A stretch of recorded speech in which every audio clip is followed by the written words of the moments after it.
I'm Rod Sterling. You're listening to the Zero Hour. Suspense. I'm the Whistler.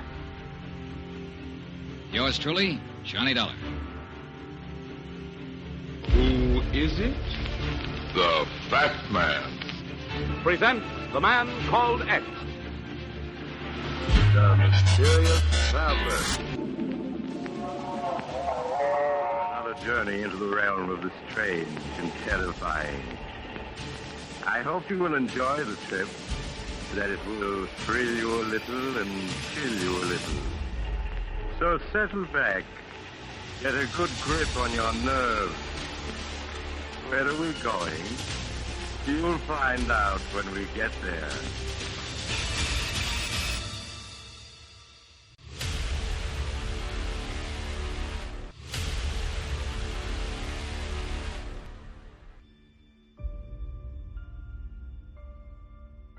Hello everyone, and welcome to Drama and Theater, brought to you by Duane Old Time Radio. Drama and Theater features some of the best programs from the golden age of radio, including Escape, The Fat Man, Suspense, The Whistler, Zero Hour, Yours Truly, Johnny Dollar, and many, many more. Before we start today's drama, if you enjoy what I'm doing, let me ask you to subscribe to my channel. Subscribing is 100% free, and you will receive notifications on new posts. Lastly, if you have a moment, write a short 1 or 2 sentence review or give a rating on your preferred podcast service. A positive review or rating would help me out a lot. And now, on to the drama. And thank you for your support, as always. CBS Radio Mystery Theater begins December. Holiday month is here. The first episode of the first episode of this post, Ordeal by Fire, March 21st, 1974. And then the classic story, Diary of a Madman, March 25th, 1974. Film for Mystery Theater.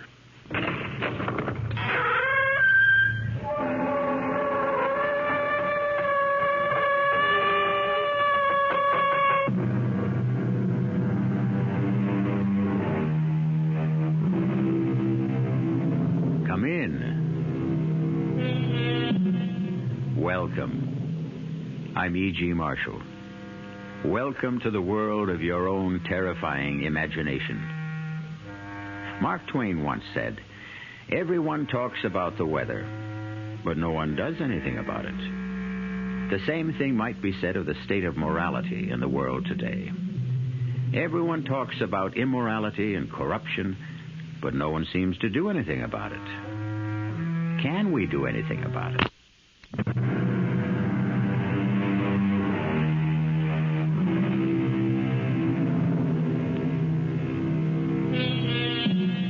Prometheus' gift of fire to man was a blessing, bringing warmth, cheer, enabling man to cook his food, and also protect him from wild beasts.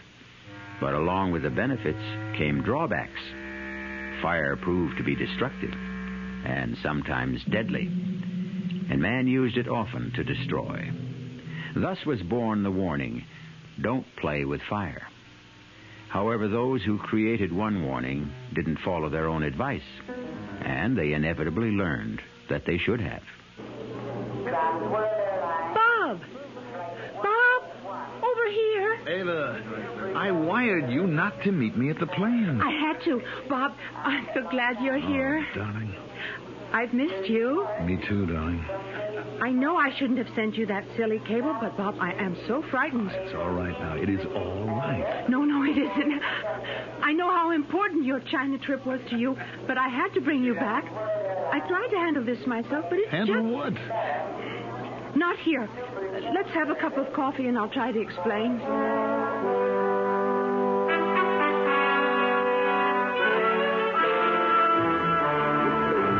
Ava, I just don't understand. What's your father afraid of? I don't know, and he won't tell me. That's why I sent for you, Bob. Maybe he'll talk to you. You know, darling, if you were anyone else except the level-headed, beautiful girl that I'm going to marry, I'd say this whole thing was nonsense. You won't say it after you see Dad. You won't recognize him. Why, you mean he's changed physically? Not so much in appearance, but in his attitude. You know the way Dad was completely self-assured, positive. Yes, and sometimes wrong. Of course, who isn't? But you don't get to be the head of one of the largest corporations in the country by running scared. And, Bob, believe me, Dad's terrified. Can you picture BurnettMarch as scared?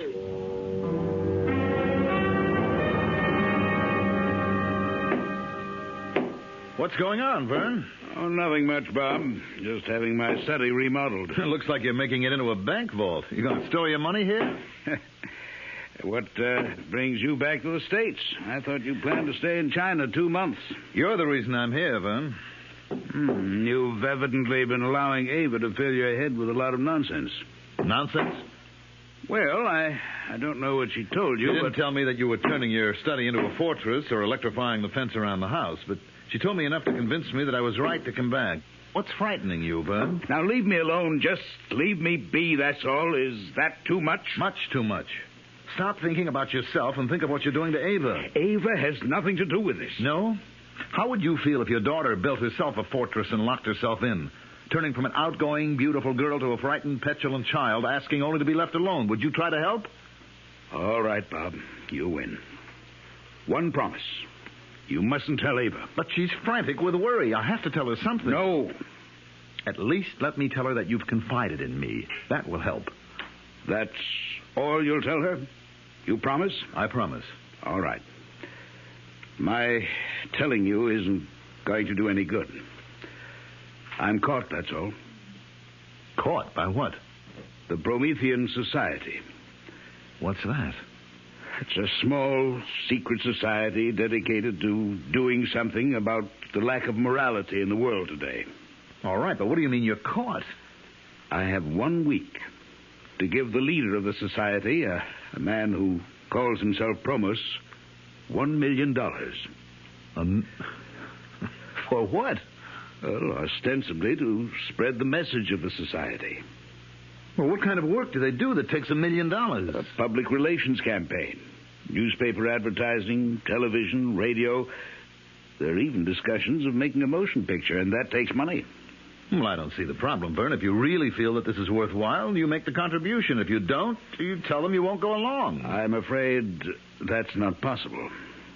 Oh, come on, Vern. What are they going to do if you say no? Rather than tell you, I'll show you. Timmy, Bob Steele remembers you. I'm sure you remember him. Sure.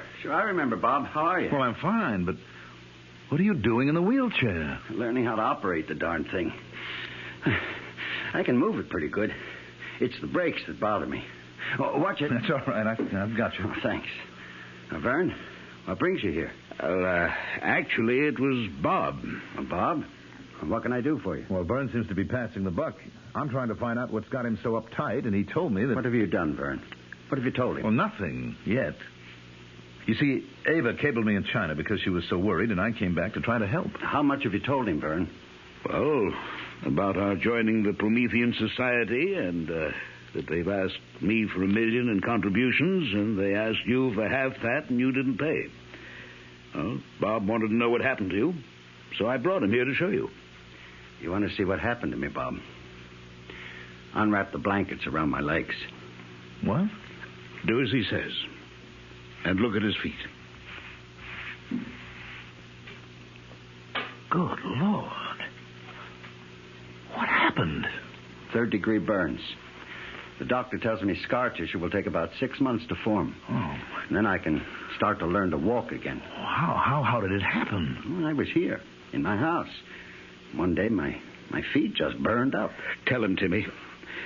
That day was just 2 days after you refused to contribute the $500,000 that Promos had requested. Ava, darling, get off my back.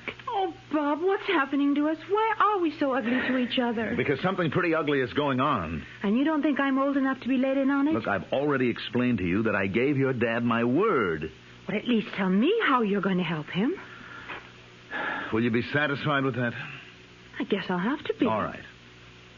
You remember me telling you about a buddy of mine in Vietnam? I think so. His name was Brian. Yes, Brian Casey. He went from Marine Sniper Scout to the Chemical Warfare Branch, and now he runs a private detective agency. Now, he should be here in 5 minutes. Wish us luck. I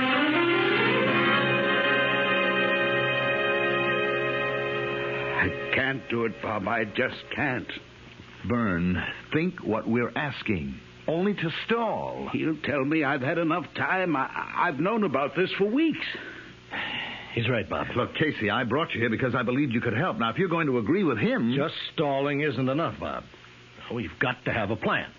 And before I could even think of anything, I've got to see what this organization looks like and how it operates. I've told you, Mr. Casey. It's not good enough. I have to attend one of those meetings. I just don't believe that any man can control fire. Then how do you explain what happened to Timmy Burns? I can't. Yet. And we still can't be sure that Burns told it like it happened. Well, Timmy has no reason to lie. And you must believe that this Promos can control fire. I only know what I saw. I saw his feet, too. After whatever happened, happened. What could have happened? Except what Timmy told us. Well, I'll tell you one thing that could have happened. 2 rough gents could have called on Burns, tied him up, gagged him, and roasted his feet. I saw his feet, Casey. This couldn't have been done with matches. Bob, you know better than that. Now, think back when we were in Vietnam. Remember the defoliants? Flamethrowers? Now, these guys could have used that on him. Well, then why wouldn't he tell us? Because they told him not to. And he sure would listen after they finished with him. Never thought of that, but it is possible. No, you don't know Promos. You think he's a nice guy? You wouldn't stoop to a thing like that? Well, I don't know what he is. A fanatic or a blackmailer. But there's an aura of power about him and a certainty. Now, I don't know, but I'm sure that he doesn't have to use others. And certainly not thugs like you described. Well, that's why I have to meet him and see his operation. That's the only way I can help. And I don't see what good that'll do. Let's look at your options, Vern. 1, you can pay. Just the first in a long string of payments. 2, you can blow the whistle and go to the district attorney. With what? Tell him you joined the secret society willingly, that it's dedicated to restoring the moral tone of the world, and that you've been asked for a contribution. That's why I haven't considered the police. Or 3, you can believe me when I tell you that Casey here is the toughest, most competent, and most highly trained private operative I know, in addition to being a buddy of mine from Vietnam. I'm not downgrading Casey. I just don't see what he offers. A long shot. You can take me to your scheduled meeting tomorrow night and introduce me as a sinner who's seen the light. I'm an ex-Marine, a Vietnam veteran. Well, I made a bundle in the black market, and now I want to give some of it to the Promethean Society to make the world a better place. But I want to see before I give. And the reason you don't have the $1 million is that you wanted Promos' approval to allow me to chip in with you. That makes sense, Vern. And if Promos doesn't go for it, or I come up with nothing, you can always pay.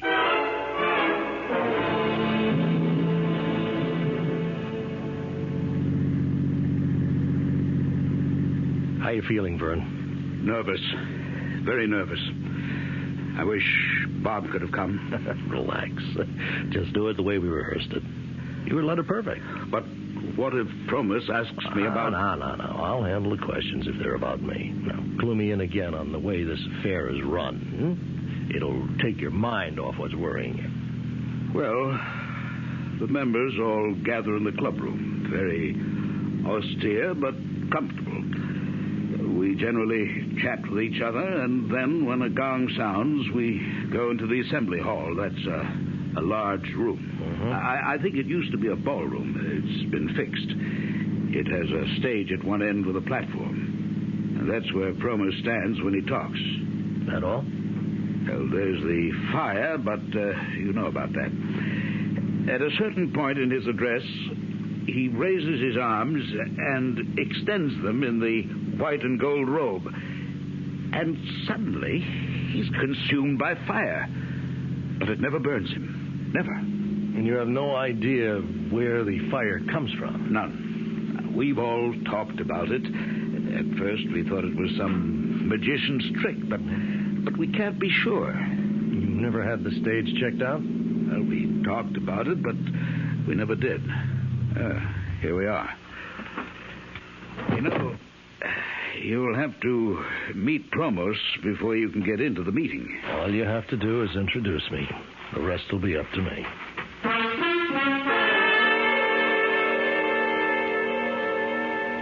So, you would like to join the Prometheans, Mr. Casey? Well, that's why I'm here. Now, what's with this bit about taking your shoes off? If and when we accept you, we'll explain our rituals. But we do not allow you into the inner chamber with your shoes on. What do you know about the Prometheans? Well, only what BurnettMarch has told me. And what was that? Well, it was pretty general that you were an organization doing something about the shocking philosophy in our contemporary society that anything goes as long as it makes a buck. Now, why do you feel so strongly about it? Atonement. Atonement? For what? For my sins.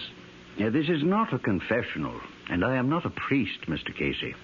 We're engaged in a very secular battle here against the forces that have distorted and corrupted the moral values all over the world. And we intend to use the very same instruments that did the corrupting. Well, I apologize, but I wasn't being flip. Maybe Vern told you I was in Vietnam in the Marine Corps. I know this isn't a confessional, and you're not interested in my life story, but I made a fortune then. Opium? No, not quite that bad. Black market. I sold everything I could get my hands on. Yes. Well, while I'm greatly flattered that you want to join the Promethean Society, I'm sure you're unaware of our admission procedures. We have always selected our members, and only because of Vernon Marcus's stature and the substantial contribution he's making to the society did I consent to see you this evening. Now, wait a minute. Now, much as I sympathize with people like you, you're not the type of member we seek. You know, up until 5 minutes ago, I thought your organization was doing something, but now I think different. Now, what do you think now, Mr. Casey? I think maybe you are money hungry like I was in Vietnam, and you want to stick Marcus for the $1 million and figure on picking up another $500,000 for me later on. If that's what you think, Mr. Casey, I'd be delighted if you'd stay for the meeting. You mean that? I never say anything I don't mean.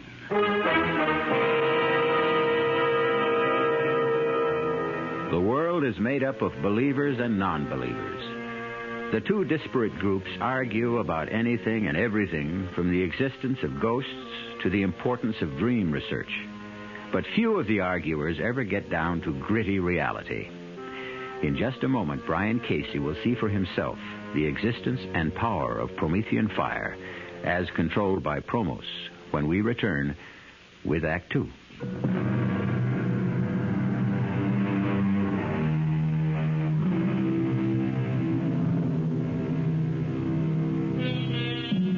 Have you ever noticed how much atmosphere plays a part in our lives?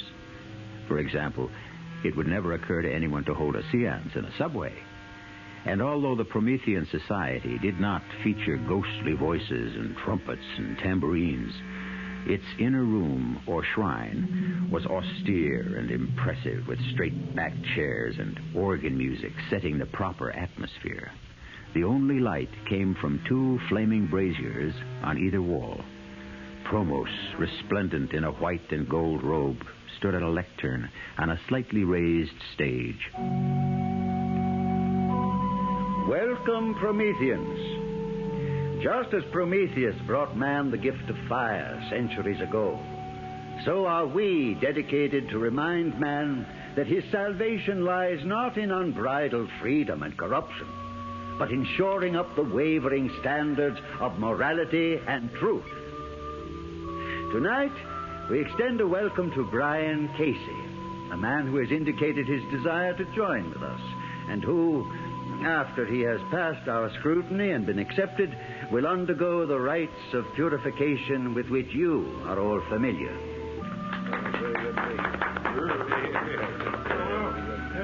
You have a question, Mr. Johnson? I do. As everybody here knows, I'm a businessman, and like everyone here, I joined this society with very high hopes. Yes, Mr. Johnson. Well, put it bluntly, hopes haven't been realized. Could you be more specific? Well, we all know it takes money to mount a campaign of the proportions you outlined to us, and we all contributed at the onset. Now, some of us have made further and exceedingly generous contributions, and I still haven't seen anything that, in a business sense, would justify these outlays. You are asking for an accounting. Well, I'm asking for some sort of indication that something's being done. You ask for a sign, a hopeful sign, which you expect to find on the page of a ledger. No. And you shall have it. Dusalian, bring Mr. Johnson the ledger. No, I didn't mean to imply that... Hand it to him, Dusalian. Look, Promos, I didn't mean to upset you. I only asked, as any businessman would ask, to get some idea of where the money... Take it. Well, now, look, this is ridiculous. Do you want me to look at it now? Yes, take the ledger. And now, Prometheus, O fire-bringer, give our friend a sign. A sign, O fire-bringer, a sign. The ledger's on fire. Drop it, Johnson, drop it. Fear not. We are all safe. None of us has transgressed. I now call upon Prometheus for another sign. A sign directly for me. Watch now, Casey. Watch. You see, Casey? The man's a sheet of flame. He should be burned alive. But he'll emerge unharmed when the flames die down. It's a miracle, Casey. It's impressive. But I don't believe in miracles.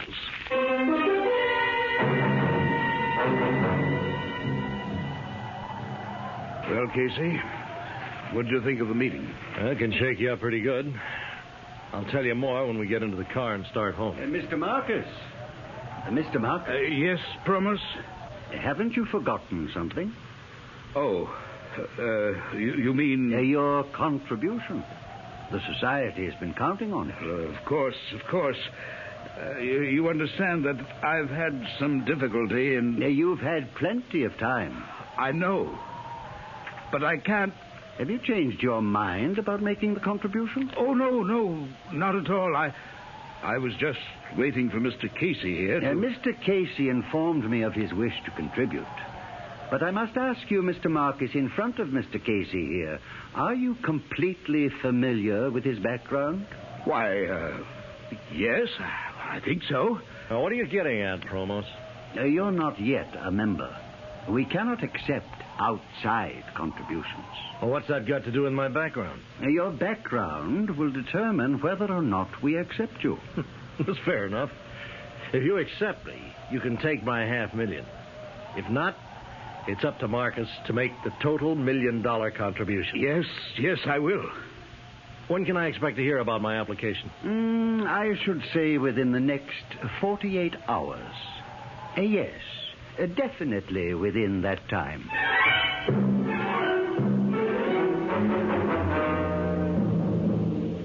Well, now that we're back home, Casey, what do you think? Phony is a $4 bill. Well, what do we do? Blow the whistle, Bob. Go to the DA. Raid the joint. I guarantee you'll find all sorts of gimmicks that produce the fire Promos uses. You're being blackmailed. You don't want to give the Promethean Society $1 million, do you? No. Yeah, but you're afraid that if you don't... Stop right there. Now, you saw what happened to Timmy Burns. That's what I'm afraid of. Do you have any explanation as to how Timmy's feet were so badly burned? Oh, not at the moment. I thought I did when we were made to bathe our feet in water at the purification rites, but my theory was wrong. What did you think it was? I thought, Bob, there might be some delayed action chemical in the water which might have caused the burns. But I checked my feet after I got home. Nothing.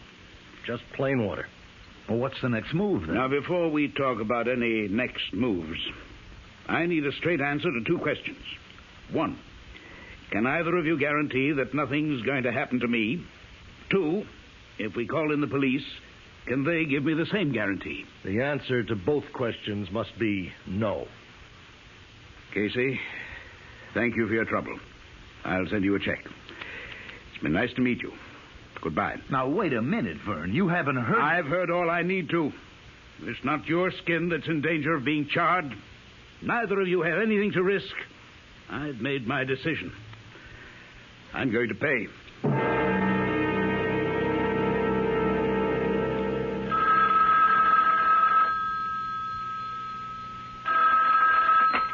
Casey Associates. Ah, Mr. Casey. How fortunate I reached you so promptly. Who is this? You don't recognize the voice? Promos? Exactly. I don't suppose I have to spell out our decision on your application. I don't understand. Oh, come now, Mr. Casey. The little game is over. Since I've called you at your office, you must realize I know you're a private investigator. So? Well, surely you don't expect the Promethean Society to... I'm a private investigator. Now, does that make me a second-class citizen? If you've done any checking at all, you found out that I was in Vietnam and that the rest of what I told you is true. Please don't excite yourself, Mr. Casey. Private investigators are, by nature and profession, skeptics. Philosophically, you can't possibly be attuned to our lifestyle. Therefore, it's my irrevocable decision to refuse you membership. I called because I wanted to tell you this personally. Okay. It's your candy store. Not entirely, Mr. Casey. Although my instincts tell me you don't accept it, there is a God involved. You remember Prometheus? Look, Promos. I would like to hire you, Mr. Casey. What? You do undertake assignments that are of a protective nature? Yes, but It would be to our mutual advantage if you would. I have reason to believe that my life may be in danger.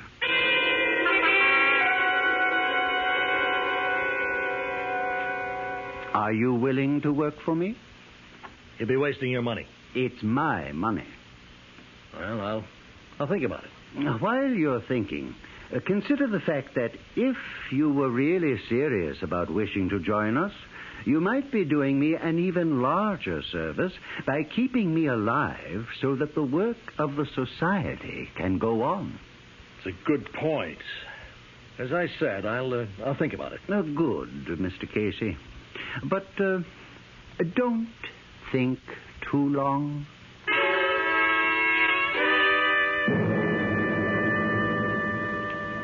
I'll tell you, Mr. Marcus, he's getting nervous. Otherwise, he'd never have tried to hire me. Maybe it's true. No way. Promos needs protection as much as an intercontinental ballistics missile. You agree with me, Bob? Well, it looks that way. Well, I don't see how it changes my situation. I still have 24 hours to pay. Correct. But if he's running scared, and it looks like he is, then he's got something to be scared about. Look, he's very big on Greek mythology with all this Prometheus stuff, but he's got to have an Achilles heel somewhere, and he's afraid we might find it. Excuse me. Hello. Good evening, Mr. Marcus. I'm not taking you away from anything, am I? Oh, nothing important? Fine. I called to ask if you were aware that the guest you brought the other night was a private investigator. You mean, Brian Casey? Yes. Well, does that disturb you? Somewhat. A man of his type is hardly Promethean Society material. I'm sorry if I made an error in judgment. It doesn't matter. I've just called to tell you that Casey will not become a member, and therefore you are responsible for the entire $1 million contribution. You understand? Yes. Yes, I understand. My feet! My feet! They're burning! What? Get something! Water! Something! Burning? I'm burning! In the kitchen! Pail! Are you talking to me, Mr. Marcus? I'm sorry. There's some trouble here. No, I'm sorry, but... You'll have the money tomorrow night. Goodbye. Oh, call a doctor. Help me. Don't throw your feet under your body. Here's a pail of ice water. Get your feet in here, quick. Merciful Lord in heaven. Look at the water, Bob. It's boiling.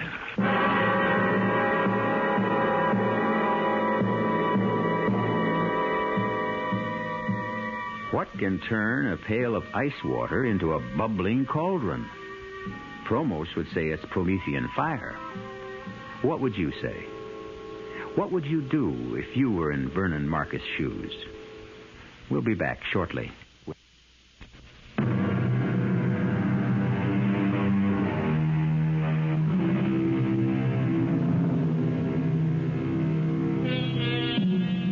If any human could control fire, he could easily rule the world, unless this power was granted to him by Prometheus and could only be used when Prometheus gave his permission and blessing.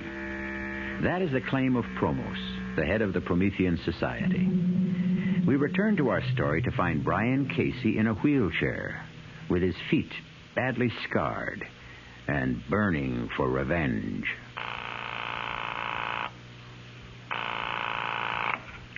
Hello? Bob? Casey, where are you? I'm at my office. But your feet... I'm in a wheelchair. Now, they tell me I'll be back walking in less than 3 months. You've got to do me a favor. Of course. When's the next meeting of the Promethean Society? Now, look, Casey, I don't want to interfere, but don't you think you ought to lay off now? Tell me. Then I'll ask you the favor. The next meeting is this Friday night. Did Marcus pay the $1 million? He's handing it over tonight. Where? Well, I don't know, but... Listen, closely. I want you to persuade Marcus to invite Promos to a big shindig at his house tonight. I don't know whether... It shouldn't be too hard, but it's vital. Now, why wouldn't a guy come to a party to pick up $1 million? Casey, you ought to know better than anyone that Promos isn't just a guy. We both know he likes money. Now, Marcus can say that he wants to make a big publicity deal out of the party. There'll be a lot of tycoons there. Now, it'll be an opportunity for Promos to meet them. Some of them should be interested in the Promethean Society. And think of the impression it'll make when Marcus hands over the $1 million. Well, it's a point. It'll work. And think of the impression Promos will make when he shows up in his robes. Why would he wear the ceremonial robes? Because they're impressive, because he's a ham at heart, and because he has to for my plan to work. Your plan? What plan? It's better that you don't know, in case something goes wrong. Look, Casey, you're asking to use Vern's house, and... I give you my word Vern can't get into trouble. Now, you've got to make the shindig come off. Why? What's so important about Promos coming to a party? Because after he gets there, you're going to spill a glass of whiskey over those ceremonial robes. You've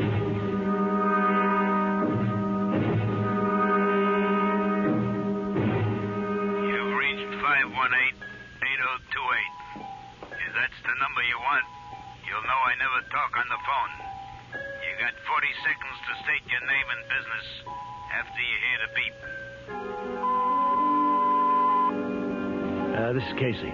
I need you for 2 jobs at the same place. Now, we never have played games, Whitey. This one's rough. It can go all the way. But it's important to me. Now, I'd have come personally to talk to you, but I'm in a wheelchair. I need you, Whitey. Well, I hope you have good news for me, Bob. I did what you wanted. Promos is coming? Yes. It was easier than I thought. How'd you bring him around? I told him we owed you a favor. If this works, bring yourself a favor. Look, you were kidding about me spilling a drink over Promos, weren't you? I've never been more serious in my life. If you don't do that, there's no point to the party. Well, what in the world is... Be clumsy, a little bump, and there goes the drink all over his robes. Now, you're terribly apologetic. Insist on having them clean for him. You can improvise the routine. Yeah, I guess. You still want me flying blind, huh? Until Thursday. There's a second part to this operation that has to come off before we stand a prayer. I'll see you back here Thursday at 4.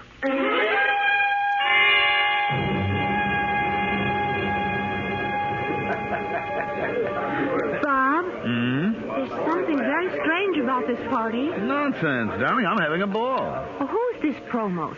Oh, he's quite a guy. Does he have anything to do There with... you are, darling. Enjoying the party? Oh, excuse me, Vern. Ava, do you want a drink? No, thank you. And you don't need another either. Honey, we're not married yet. Dad? Yes?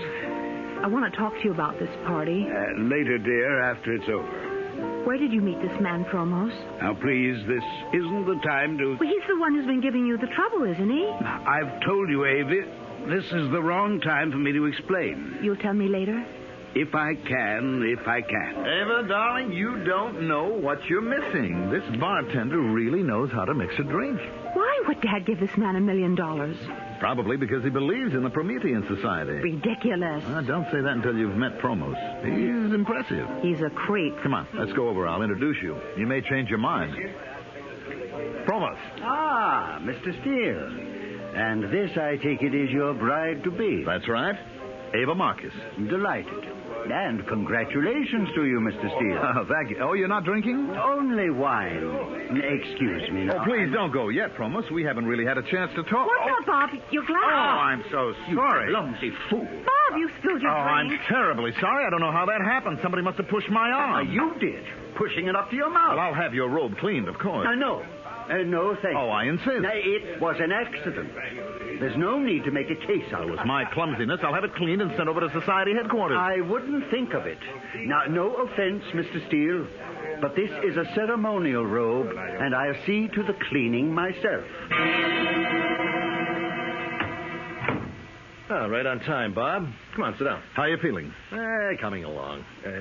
You managed to spill the drink over the robe? Yes. How did he react? Well, he blew up, naturally. I offered to have the robe cleaned. And he wouldn't allow it, huh? How did you know?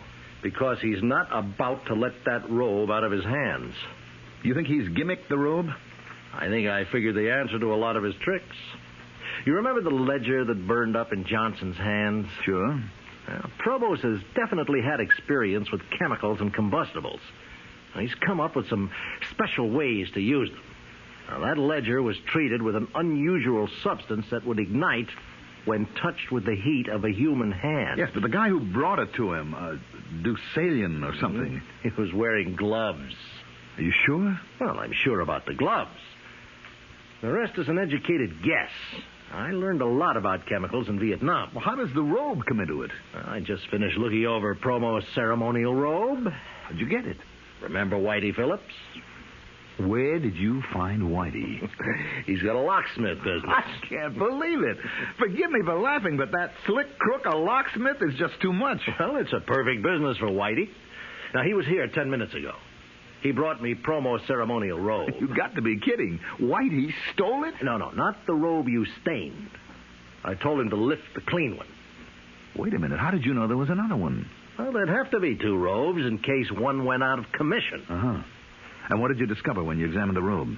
What I suspected. It was treated with some kind of flame retardant. Well, would that protect his face? I mean, Vern told me he doesn't wear a mask or anything like that. I know. I've wondered about that, too. Now, those flames leap all over. Now, if he had something that blew strong enough to keep the flames from his face... Well, that's pretty risky, isn't it? He's playing for big stakes. Casey, you're obviously convinced that the man is a phony. Don't tell me he's got you believing that Prometheus stuff, too. I can't figure him. Look, he wanted to hire you to protect him. All part of the game. He had to get me out to his place so he could fix my shoes. What?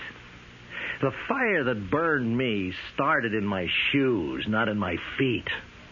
Now, he made me take my shoes off before I went into his office. Then he must have had the shoe treated with phosphor or some other of these chemicals that ignite under heat. Well, like he did with the ledger. The heat of my body touched off the shoes. That's the same thing he did to Timmy Burns. I think so. Well, what are you going to do? Fight fire with fire. I managed to remove the fire-retardant substance from the robe Whitey brought me.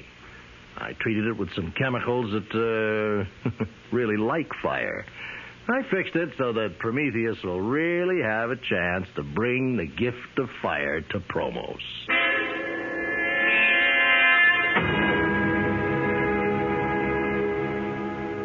Whitey made it. Are you sure? Why shouldn't I be? Byrne just heard that tonight's meeting has been called off. Any reason given? No. Another date set? Indefinitely postponed.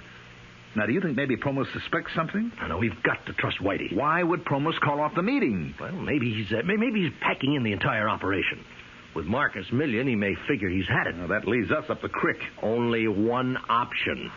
We have got to get that meeting rescheduled.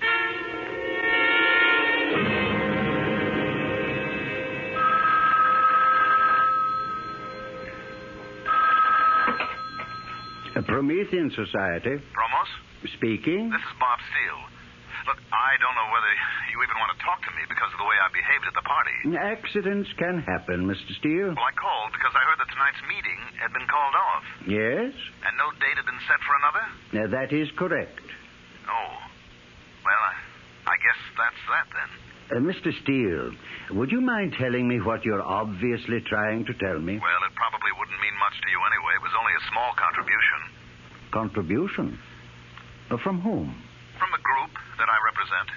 You probably don't know them, but we're setting up an import-export business with China, and I talked to them about the society and you, and of course I could only tell them what Byrne had told me, but they were very impressed. And what has all this got to do with tonight's meeting? Well, it was kind of a wild idea to start. Without meaning any offense, Mr. Steele, I find it extremely difficult to follow what you're saying. Well, I apologize. I guess it's because of that spilled drink. I still feel embarrassed.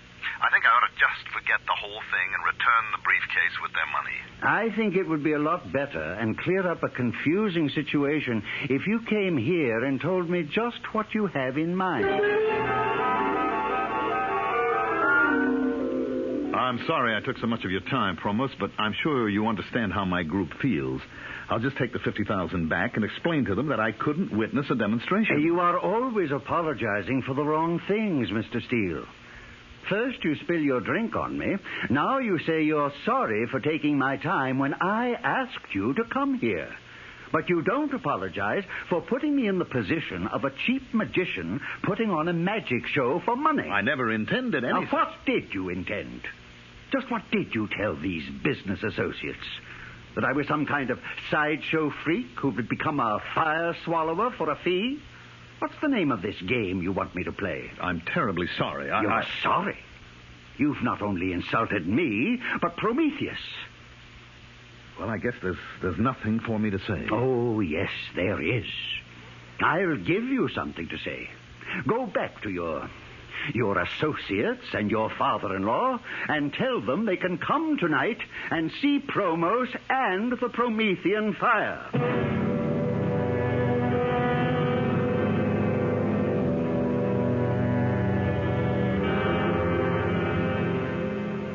I don't like it. What's going to happen? At this point, I don't know. Well, what did Casey say when you told him how Promos reacted? Good evening.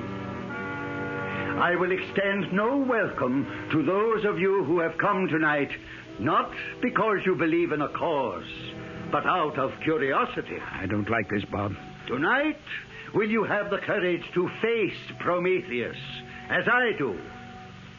Oh, Prometheus, bring me your gift, your gracious gift of the purifying fire. Behold the fire, the consuming flames that Prometheus... Take it off! Take it off!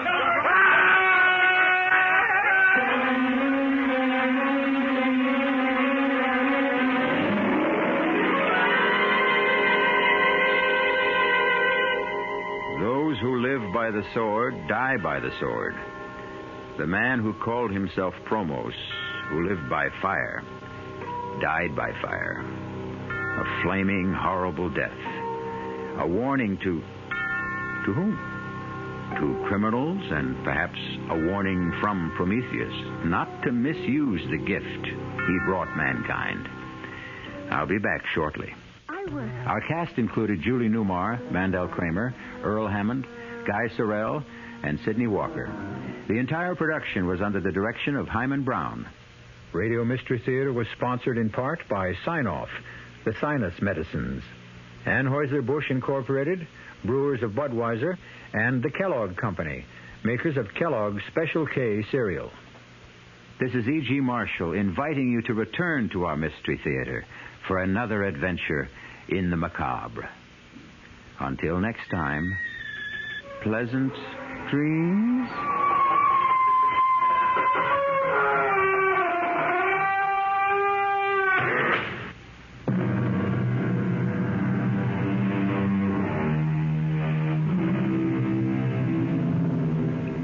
The preceding Mystery Theater program was furnished by the CBS Radio Network. And now, Mystery Theater.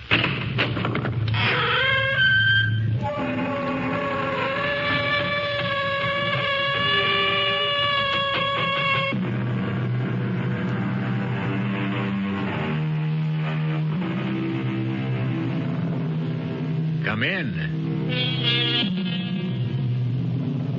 Welcome.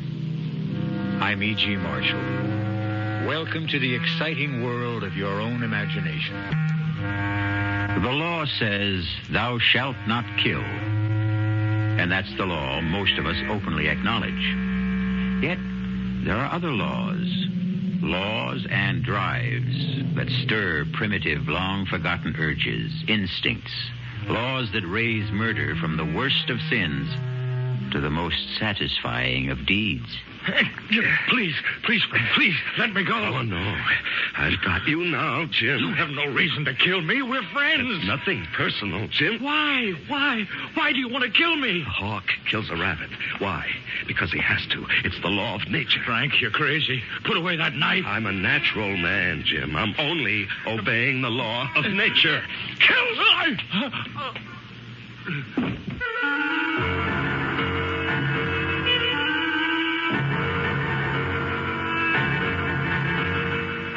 Our mystery drama, The Diary of a Madman, is based on the story by Guy de Maupassant and was adapted especially for the Mystery Theater by Sam Dan and stars Larry Haines.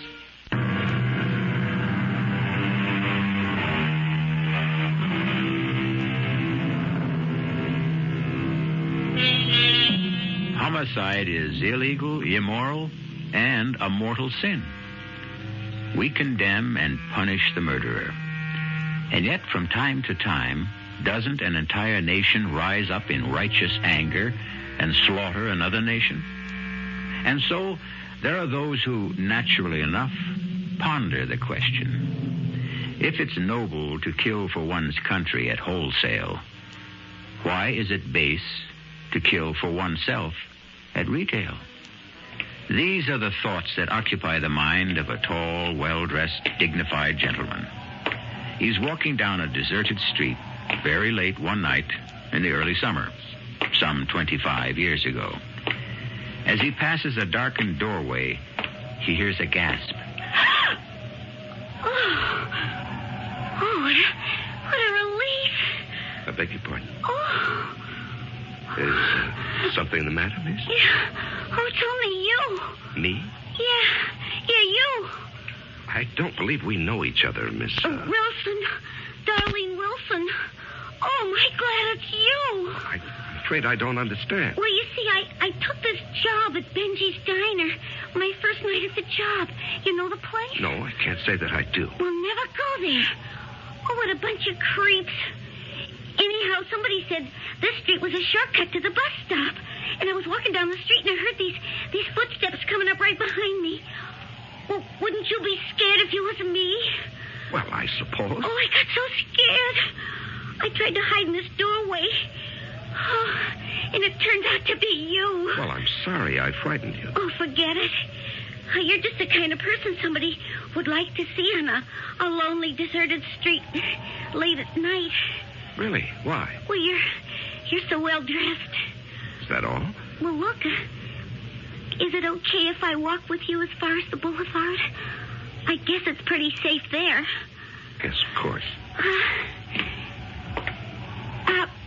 Do you mind if I ask you something? Please do. I really shouldn't ask strangers such questions, but what's a person like you doing in a neighborhood like this, anyhow? I was looking for somebody. Down here? Yes. What kind of person will you be looking for in this part of town? I mean, it's none of my business. Well, in a sense, it is your business. It is? How? Because,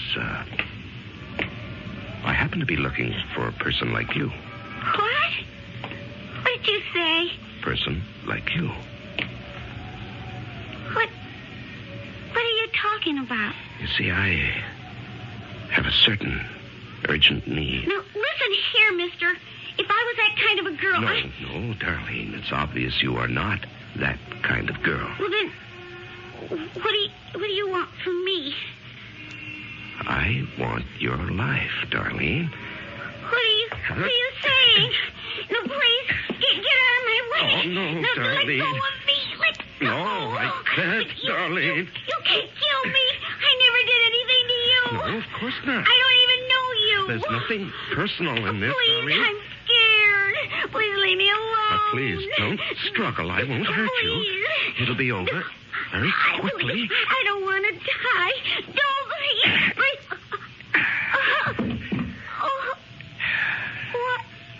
Why did you do that? Help me, please. Somebody help me. Some maniac. I'm not a maniac, Darlene. To kill is to obey the law of nature. Nature commands all of us to kill.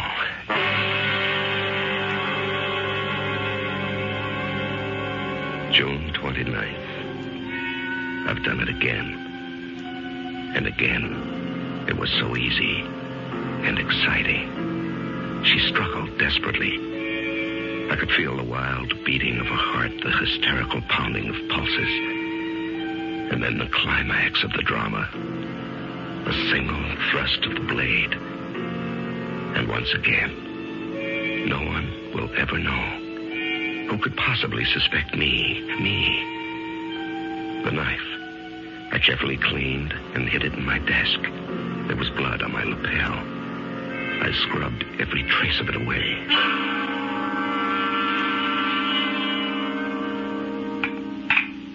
Morning, Frank. Good morning, dear. Everything smells so good. You mean you've regained your appetite? Well, I don't know. I'm starved. Oh, that's wonderful.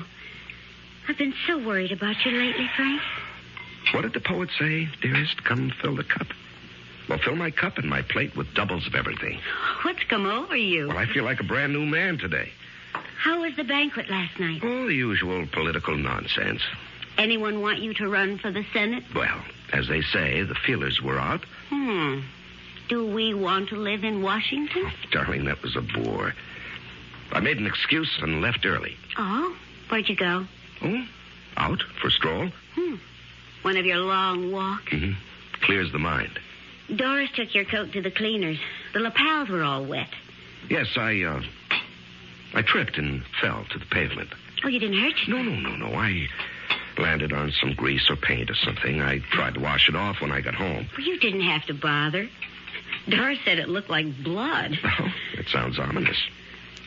Anything in the paper? Oh, the usual mess. Plus a nasty little murder. Oh? A young girl who worked in a diner, killed on her way home from work. Oh, killed, huh? Why? How? How? Stabbed to death on a deserted street. Oh, what a terrible thing. She was hardly more than a child. How would you know that? Well, you said a young girl. She was just 18. Oh, but why? Oh, I think it'll turn out to be a lover's quarrel. Really? They picked up her boyfriend. Seems the two of them had been quarreling. About what? Oh, use of the car. Her parents say she was angry because he took it, but he claims it's as much his as hers. Well, what do they have on the boy? Well, he's got blood stains on his jacket. Oh, well, that doesn't look good. No. He claims he was out riding around. No. Into a fight. Oh, with whom? Well, that's the problem. He'd been drinking and can't remember where or with whom. Oh, why do we talk about these things at home, Frank? Isn't it about these bad enough you have to live with them?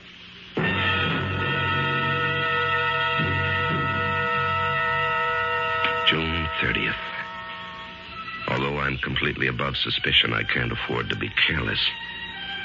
Not that anyone in his wildest dreams would ever suspect. Still, I should be more careful about my clothes. Last time, there were also bloodstains. And yesterday, I'd forgotten to lock my desk drawer. Of course, Estelle never bothers. But still, no one should ever read this diary.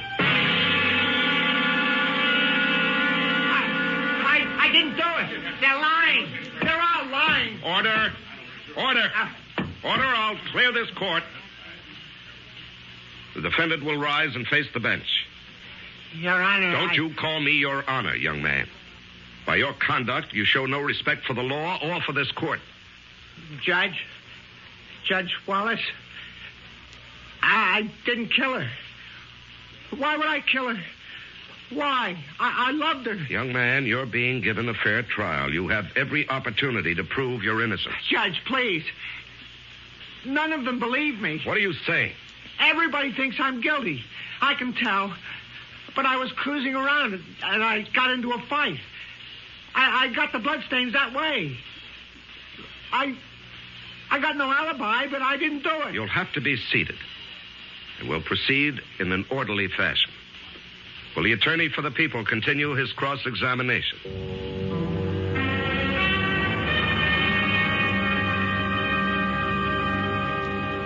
Aren't you going to finish your steak, Estelle?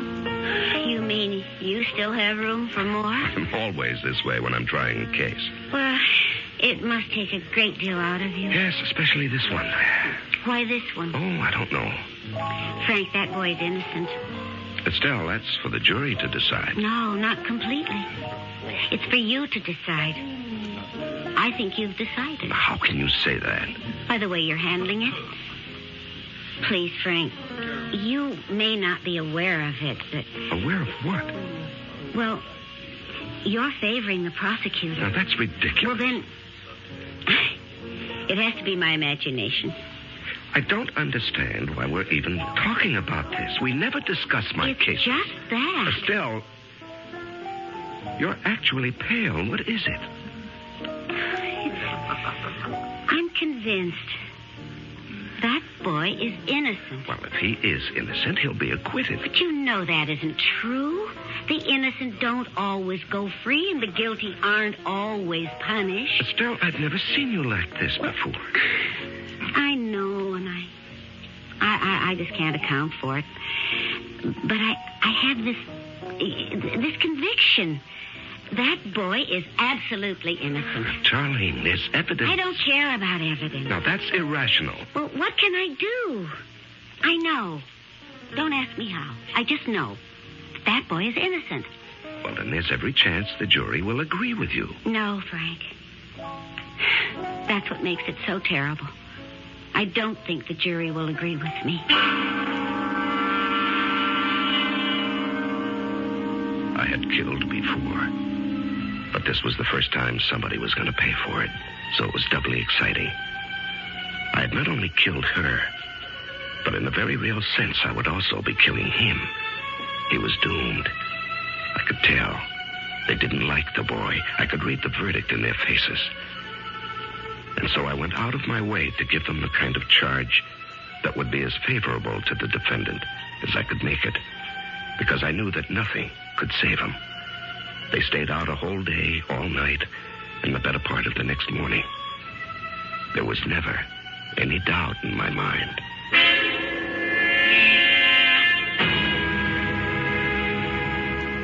Peter Simmons, you have been found guilty. Have you anything to say? I was brought up to believe in God and to believe in justice. And I can tell you there's going to be justice one day. Not today, but one day. And the person who killed Darlene will never be forgiven.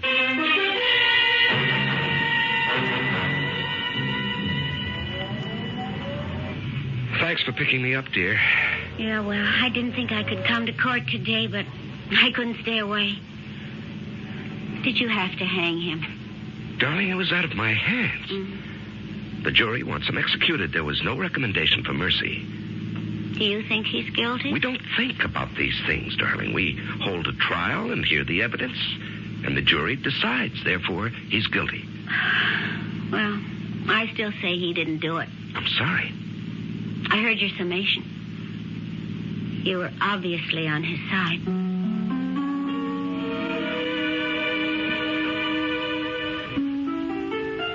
November 27th.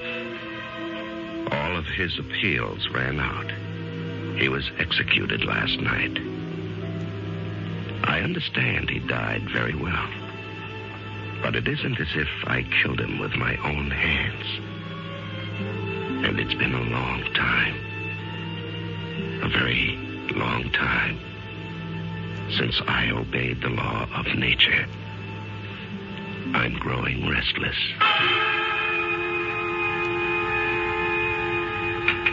Oh, honey, I took so much trouble with that chicken. You haven't even touched her. I'm sorry, dear. Oh, you're out of sorts tonight. Actually, honey, you haven't been yourself all week. You've been working too hard. I have a headache. Oh, well, why don't you lie down? No. I think I'll take a walk. Well, it looks drizzly out. Well, that's just the kind of weather I like. Well, when you decide on one of your walks, there's nothing I can say to stop you. Put on your rubbers and wear a raincoat. Yes, of course, dear. I don't want to have to worry about you.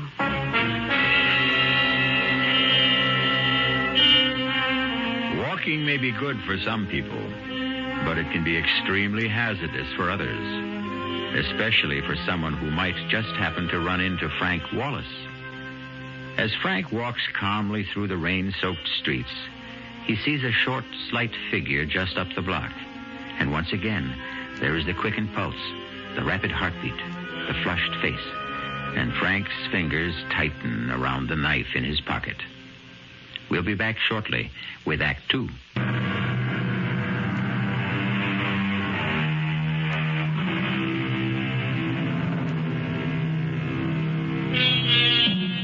Franklin K. Wallace is a distinguished judge. He's a credit to the community and an ornament to his profession. So what is he doing out late at night on a dark street in a drizzle and fog with a knife in his pocket? Moving swiftly toward a man who is walking just ahead of him. What?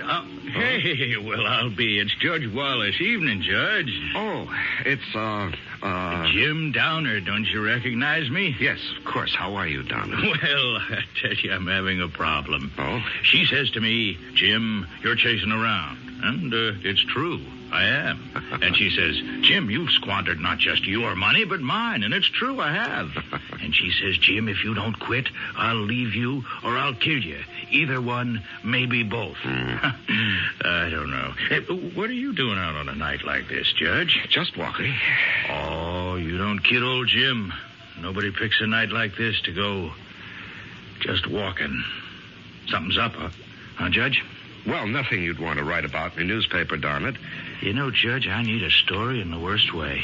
I'm up against a deadline. I don't even have tomorrow's column. How about an idea? Well, how about, murder? Murder? Murder. Oh, no. No, I don't think so. Why not? Oh, because it's kind of offbeat, you know. Average person isn't concerned with murder. He doesn't think about killing. Oh, that's where you're wrong, Downer. Killing is the law of nature. Every living being has the mission to kill. Well, Judge, I wouldn't exactly say that. Oh, yes, everyone wants to kill. Animals kill ceaselessly every day in order to live. Birds constantly must kill. Well, yeah, but we're not exactly talking about animals. Or we cause to be killed for our benefit. Well, it's kind of a gruesome topic. No, killing is almost the same as creating. To make and to destroy. These concepts are the history of the universe. Well, Judge, it's been great running into you, but I have some people down the line. To kill is the law. All right, if you say so, Because Judge. nature loves eternal youth. The more she destroys, the more she renews herself. Well, I wouldn't doubt that for a minute. Okay, I'll see you. Now, just a second. Huh? What is it? I want to show you something. Here, look. Judge, what are you doing with a knife? Judge, let go of me. Are you crazy? No, I'm not crazy.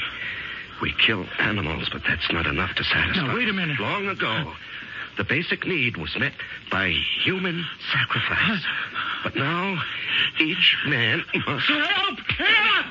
Quiet. I always treated you fairly, Judge. I always wrote good things about There's you. nothing personal in this. Please understand that. It has to be done. Don't struggle, Jim. It'll be over very quickly.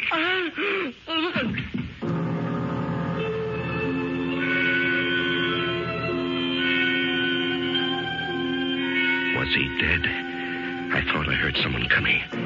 His scream may have been heard by someone, the police maybe. If he wasn't dead, I was doomed. But I didn't have time to make sure. I had to get out of there because I knew I had blood on my coat. I had to get out of there, and I had to get rid of that coat.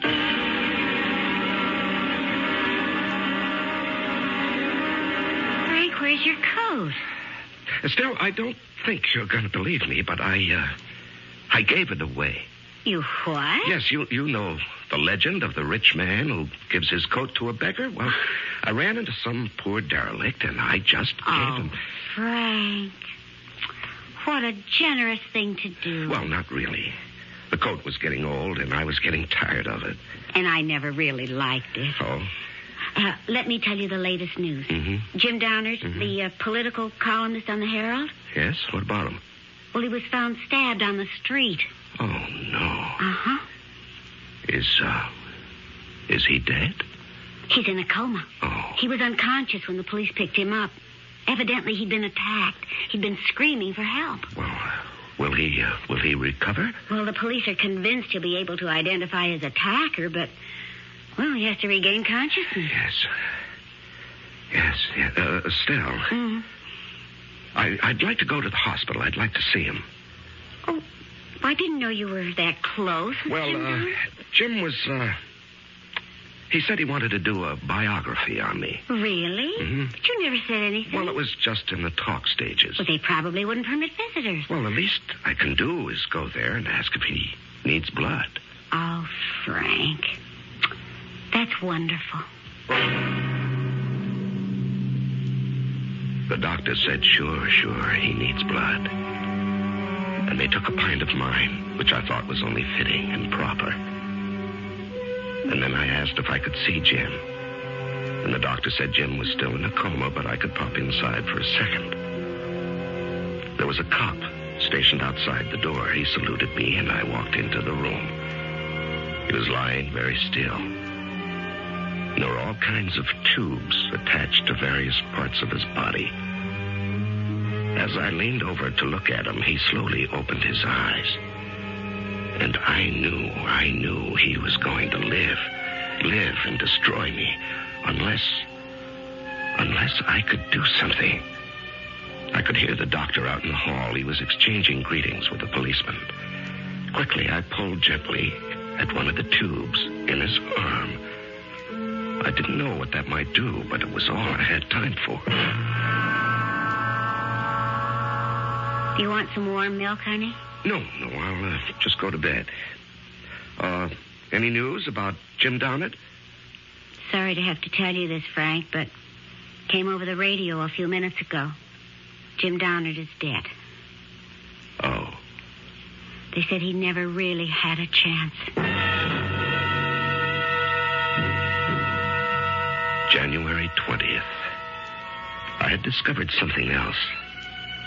In addition to the thrill of killing, there is also the exhilaration that is felt by the victim. Nature is kind. She also gives the one who is doomed a feeling of the drama. I know because for several hours last night, I could have been a victim. Had Jim Downard lived, well, it taught me a lesson. I should raise the stakes. I shouldn't be so invulnerable.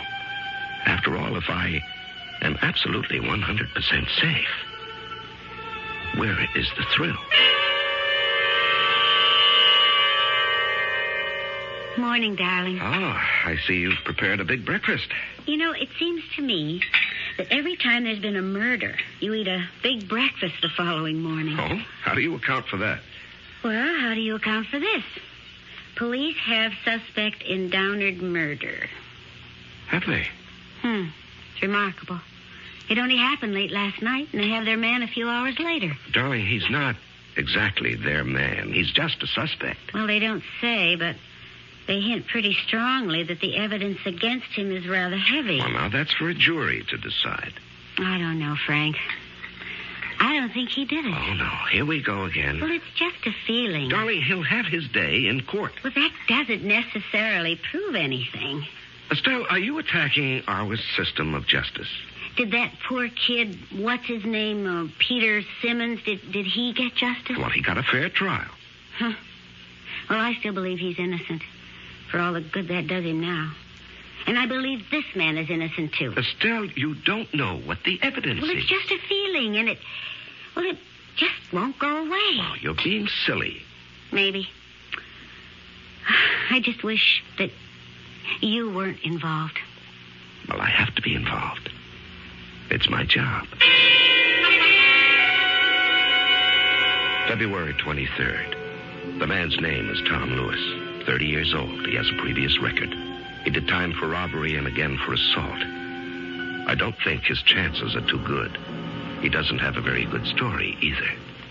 Well, I was just walking along down the street, see, and I thought I heard somebody yell for help. So I wasn't going to get mixed up in it, see, but it was foggy. And I couldn't see, And I guess I must have tripped over him. I could see he was dead, or good as dead. And there was blood. There was blood all over him. And that's how it got over me. And the money, well, all right, I figured as long as he's dead anyhow, he might have a couple of bucks on him, so I reached into his pocket. Your Honor, we should like the jury to examine this $50 bill. I cannot deny. Bill. Listen. Order. But somebody else had already knocked him off. The accused will remain seated and orderly. Well, I'm being framed. Mr. Lewis, I will not warn you again. The court cannot tolerate these outbursts. But I didn't kill him. February 25. I see now each of my murders has been a masterpiece. I feel like an artist. With this difference, I cannot accept credit for my work. Well, perhaps the day will come when a man will be honored for a superlative job, such as I can do. Meanwhile, I'm not exactly being cheated. No one else wants to take credit for my work either. That's a consolation.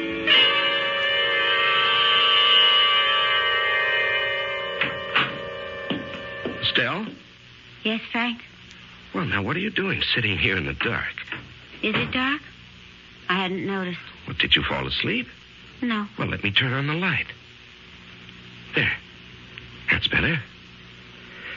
Well, what a day. Did you hear about it on the news? No. The boy. He isn't doing his case much good with all those outbursts. Would you like to go somewhere for dinner? I don't feel like eating out. Oh, well, that's all right. I just assumed. The truth is, I don't feel like eating at all. What's wrong? That's a good question. How can I answer it? Estelle. I don't have the faintest idea of what to say or what to think. About what? About everything. Darling, I wish I knew what you were talking about. But there's really nothing I have to tell you. You're the one who has to tell me. I always tell you everything. I was paying the bills today. Oh, well, that's enough to get anybody down. And, I ran out of blank checks. Oh? I remembered... Yes?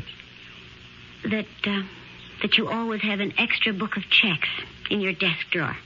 Oh. But you always keep it locked. Yes, that's right, I do. I thought, maybe this time, you might have left it open. Estelle, I never go through your things. We always respected each other's privacy. But the drawer just happened to be open.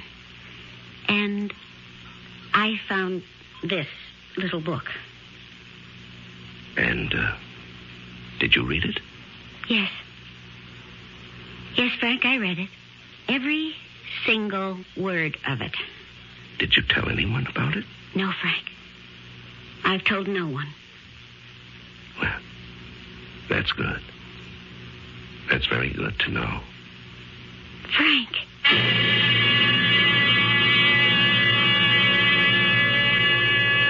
How would you like to poke innocently through your husband's desk and come up with a diary like the one you've been listening to? Well, you could say she's twice foolish. First, to find the diary, and second, to let him know it. We'll let you know what happens when I return shortly with that. Might have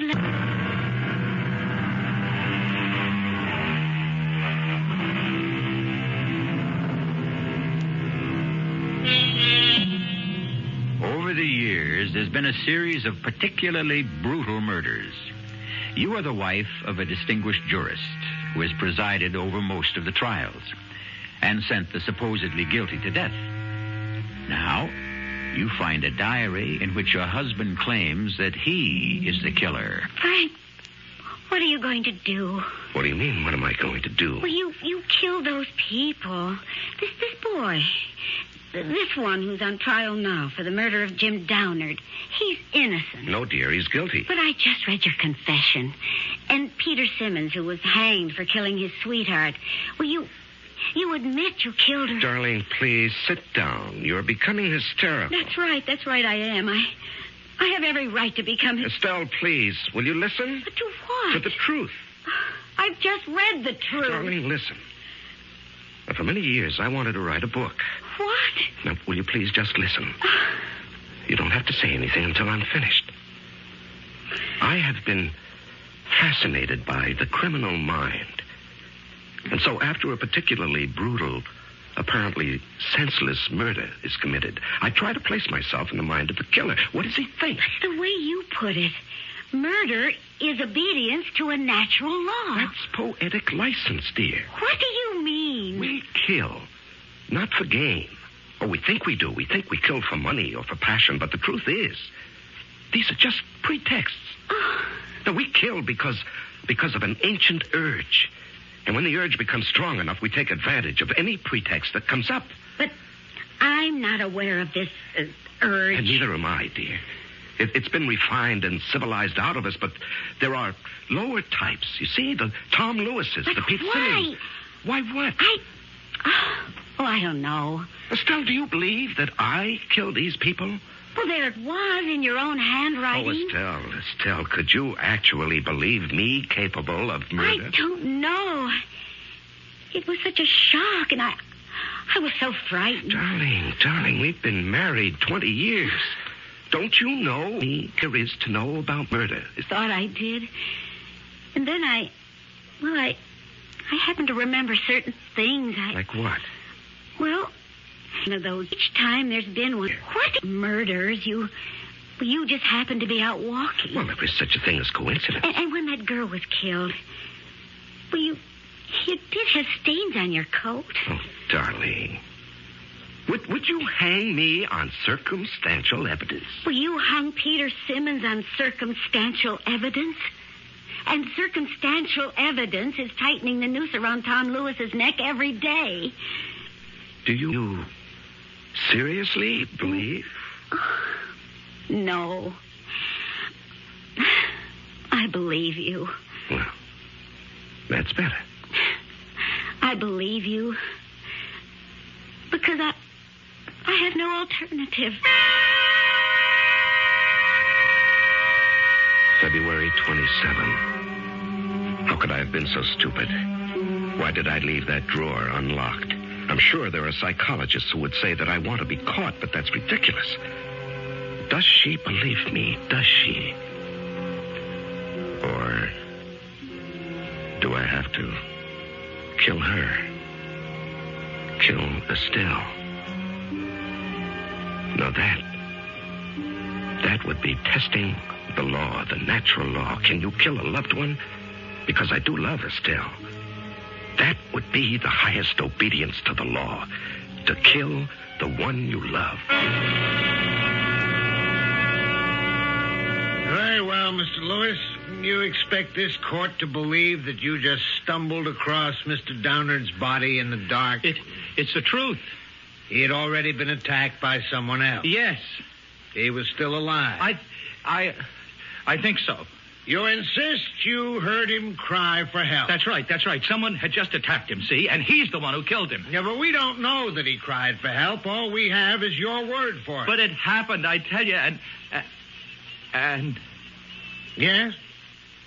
What? What did you want to say? Mr. Lewis, you must answer the prosecutor's question. What happened? Yes, well, it was foggy. But you see, just as I got there, I saw somebody. You saw somebody? Right. I could see somebody running away. And could you describe that somebody? He was tall. Very tall. There's no mention of this somebody in any of your previous statements? Well, that's because I was nervous. See, I couldn't think, but now... Yes? Well, now, as I go over it again and again in my mind, I remember. There was somebody, see, a tall guy, and he was running away. I mean, I can even remember his footsteps. His footsteps.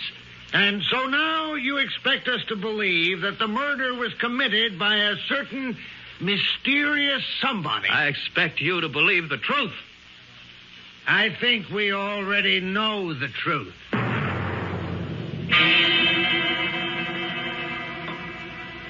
You heard about today's testimony, Estelle? Yes. He claims that a tall, mysterious stranger was running away from the scene. Yes, I know about it. I was out walking that night. And I'm tall. Exceptionally tall. Yes. And if you want to add it, I came home without my coat. Now, why would I do that? To get rid of it. And why would I want to get rid of my coat? Because of the stains, naturally. Oh, please, Frank. How are we going to live with this, Estelle? You suspect me of being a killer. I never You said don't that. have to say. I can tell by your face, by the tone of your voice, you suspect me. I don't know. I don't know what to think. Well, you think I'm a killer. Shouldn't you want to stop me? How? Even if I believe it, who would believe me? I'm sorry, Estelle. I'm sorry for both of us. I should have never written a book like that. You should never have read it. I don't know what kind of life we can have together. You'll never know the truth. But I will, Frank, I will. I found a way to determine the truth. How? How could you? The truth is in your diary. I read your diary very closely. And I found a way. I found a way.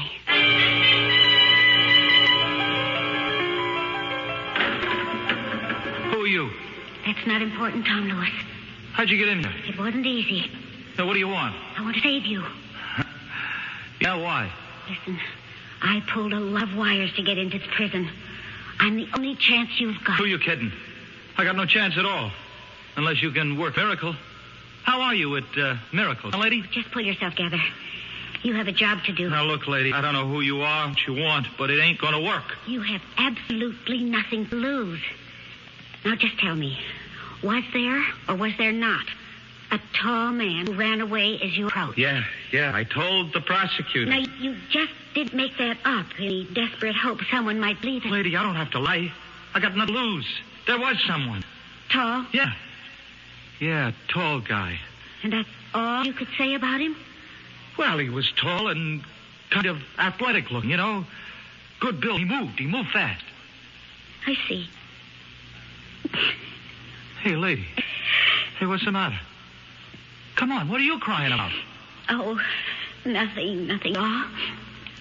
Now, do you want to be cleared of the murder charge? Huh. Just like that, huh? Well, almost. Why should I be cleared? Because tomorrow you'll stand up in court and admit you killed Jim Leonard. Oh, great. And that's going to clear me? Yes. Oh, lady, why don't you leave me alone? I got a tough one now. Do as I tell you. You mean you want me to just jump up and holler, I killed him? Yes, and then you go on and this is what else you'll tell them.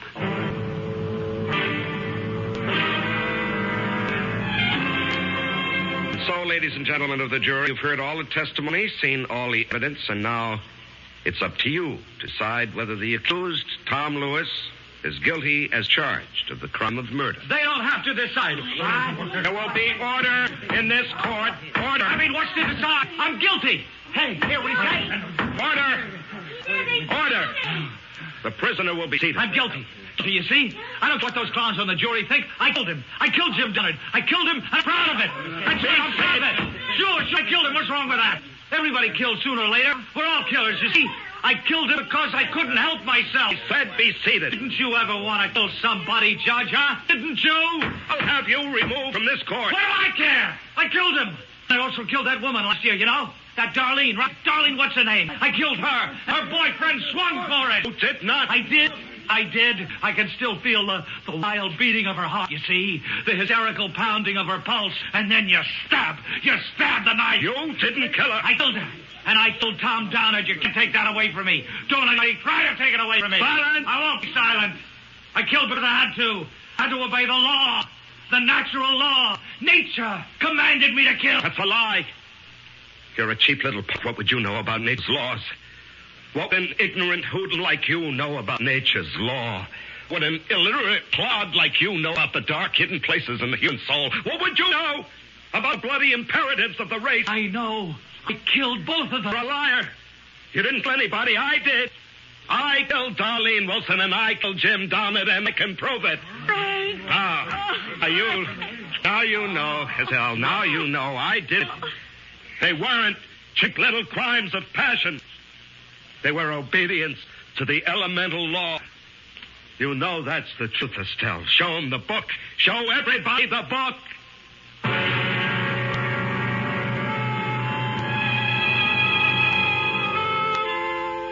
Well, they were all set to throw the book at ex-Judge Frank Wallace, but, of course, the plea was insanity. And if it proves anything at all, it demonstrates that no one should try to steal credit from a true artist. No one else should ever try to pose as the author of his works, even if those works are concerned with murder. I'll be back shortly.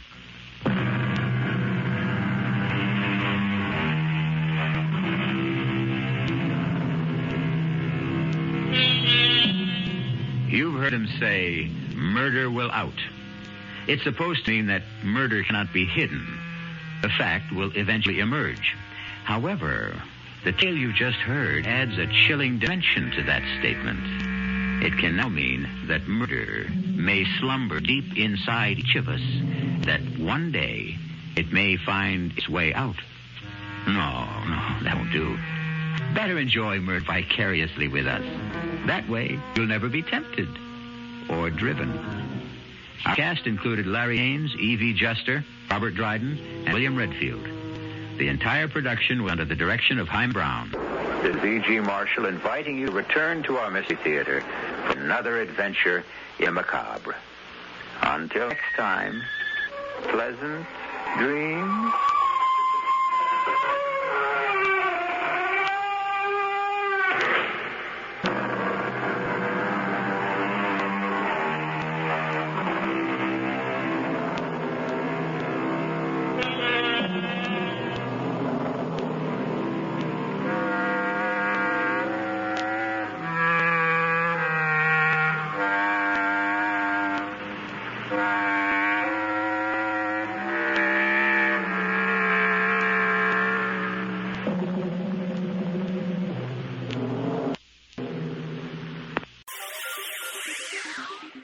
Thank you for listening to and showing your support for my podcast. If you would like to receive notifications of when new episodes are posted, please subscribe to my channel. Subscriptions are 100% free, and they really help me get an idea of how I'm doing. Well, hope you enjoyed, and until next time, stay safe, wish you well, and as always, peace.